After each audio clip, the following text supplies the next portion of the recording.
मोक्षमार्गस्य नेतारं भेत्तारं कर्म भूभृतां ज्ञातारं विश्वतत्त्वानां वन्दे तद्गुणलब्धये। प्रामानुषोत्तरान मनुष्याय 35। अर्थ मानुषोत्तर पर्वत के पहले पहले मनुष्य रहते हैं। आचार्य बताते हैं मनुष्य कहाँ तक रहते हैं। जम्बूद्वीप के बाद धातकीखन द्वीप और उसके बाद आधा पुष्कर द्वीप यहां तक ही मनुष्य रहते हैं। वो पुष्कर द्वीप कहाँ से आधा हुआ है तो एक चूड़ी के समान गोल मानुषोत्तर पर्वत होता है, जिससे ये पुष्कर द्वीप आधा हो जाता है। इसीलिए पुष्करार्ध शब्द बन जाता है, अर्थात पुष्कर का आधा। इसी जम्बूद्वीप, धातकीखंड और आधे पुष्कर द्वीप में मनुष्य रहते हैं, अर्थात 2.5 द्वीप तक ही मनुष्य रहते हैं। और 2.5 द्वीप के बाद जो असंख्यात द्वीप और समुद्र हैं, वहां मनुष्य नहीं होते हैं। उस 2.5 द्वीप का विभाजन मानुषोत्तर पर्वत से हो जाता है। मानुषोत्तर का अर्थ भी यही निकलता है, इसके आगे मनुष्य नहीं जाते हैं।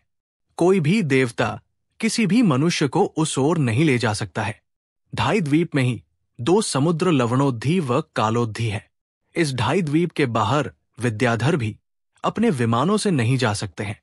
चारण रिद्धिधारी मुनि महाराज भी इस 2.5 द्वीप से बाहर नहीं जा सकते हैं। रिद्धिधारी मुनि महाराज सुमेरु पर्वत पर, नंदन वन में, सौमंस वन में या 2.5 द्वीप के किसी भी मेरु पर्वत पर जा सकते हैं, किंतु इस 2.5 द्वीप के बाहर के क्षेत्र में नहीं जा सकते हैं। यहां पर केवल 2 अपवाद आते हैं, उपाद और समुद्घात। इस पुष्करार्ध द्वीप के दूसरी ओर का कोई जीव मरण को प्राप्त करके अगर यहां मनुष्य गति में जन्म ले तो ये उसका उपपाद कहलाएगा, क्योंकि वहां से जीव मरण को प्राप्त करके विग्रह गति में आ रहा है, तो इस अपेक्षा से भी वो मनुष्य कहलाएगा। क्योंकि मनुष्य गति नाम कर्म का उदय तो उसे वही हो जाता है जहां से वो मरण करके आ रहा है, तो इस अपेक्षा से तो वो वहां पर मनुष्य है। मध्यलोक के असंख्यात द्वीप और समुद्र के बीच में तीसरा पुष्कर द्वीप है। इसका वलय विस्तार 16 लाख योजन है। इसके ठीक मध्य में चूड़ी के समान गोल सुवर्ण अमयी पर्वत है, जिसे मानुषोत्तर पर्वत कहते हैं। इसी पर्वत के कारण पुष्कर द्वीप के 2 विभाग हो जाते हैं, बाह्य पुष्कर और अभ्यंतर पुष्कर द्वीप। मानुषोत्तर पर्वत के अभ्यंतर भाग तक ही मनुष्यों का निवास स्थान है, इसके बाहर नहीं। इसलिए इस पर्वत का मानुषोत्तर ये नाम सार्थक है। यहां तक के क्षेत्र को मनुष्य लोक यानी 2.5 द्वीप कहते हैं, जो 45 लाख योजन विस्तार का है। मानुषोत्तर पर्वत का विस्तार। मानुषोत्तर पर्वत की ऊंचाई 1721 योजन, मूल में इसकी चौड़ाई 1022 योजन, मध्य में 723 योजन और ऊपर में 424 योजन प्रमाण है। इस पर्वत की नींव 430 योजन 1 कोस है। मानुषोत्तर पर्वत की परिधि 1,42,36,713 योजन है।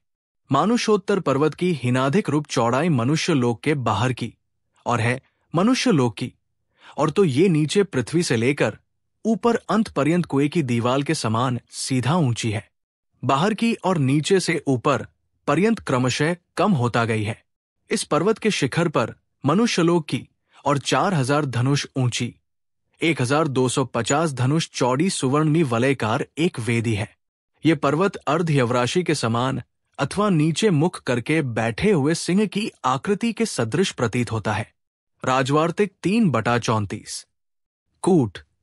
मानुषोत्तर पर्वत के ऊपर बनी वेदी पर 4 जिनमंदिर के कूट और 18 अन्य कूट कुल करके कुल 22 कूट स्थित है, जिनमें से दिशागत 12 कूट पर सुवर्ण कुमार के कुल में उत्पन्न हुई दिक् कुमारी देवांगनाएं रहती है।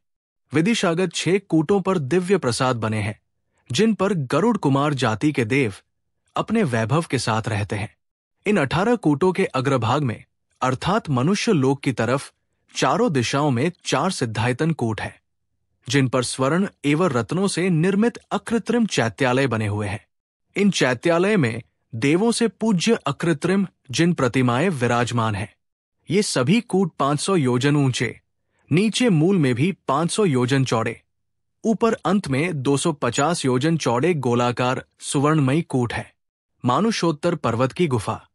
मानुषोत्तर पर्वत में 14 महानदियों के निकलने के लिए 14 गुफा द्वार बने हुए हैं, जिनसे पुष्करार्ध द्वीप की गंगा सिंधु आदि 14 महानदियां मानुषोत्तर पर्वत के नीचे से बहती हुई पुष्कर समुद्र में प्रवेश कर जाती है।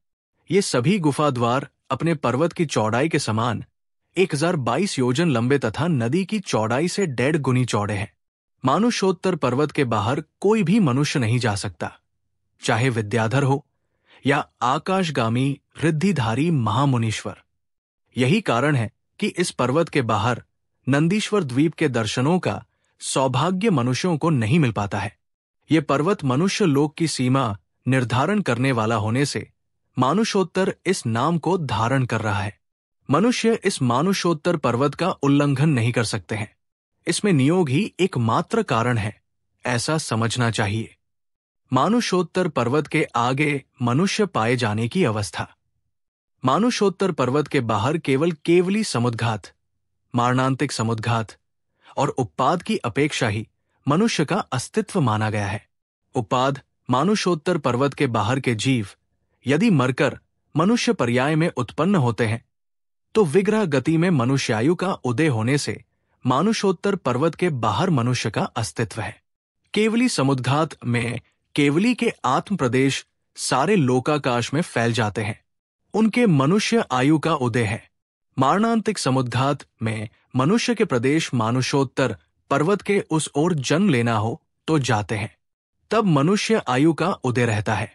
मानुषोत्तर पर्वत कहने का कारण, समुद्घात एवं उपपाद अवस्था के मनुष्यों को छोड़कर अन्य विद्याधर, रिद्धिधारी आदि कोई भी मनुष्य इस पर्वत के उस ओर नहीं जा सकते, इसलिए इसकी मानुषोत्तर संज्ञा सार्थक है। राजवार्तिक 3/35। मनुष्य लोक का विस्तार, परिधि एवं क्षेत्रफल।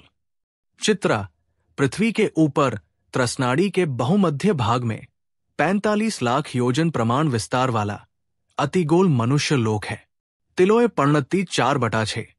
मनुष्य लोक का क्षेत्रफल 1,60,09,03,01,25,000 वर्ग योजन है। तत्वार्थ सूत्र अध्याय 3 सूत्र 35 मानुषोत्तर पर्वत की व्याख्या पूरी हुई। जिन वाणी माता की जय।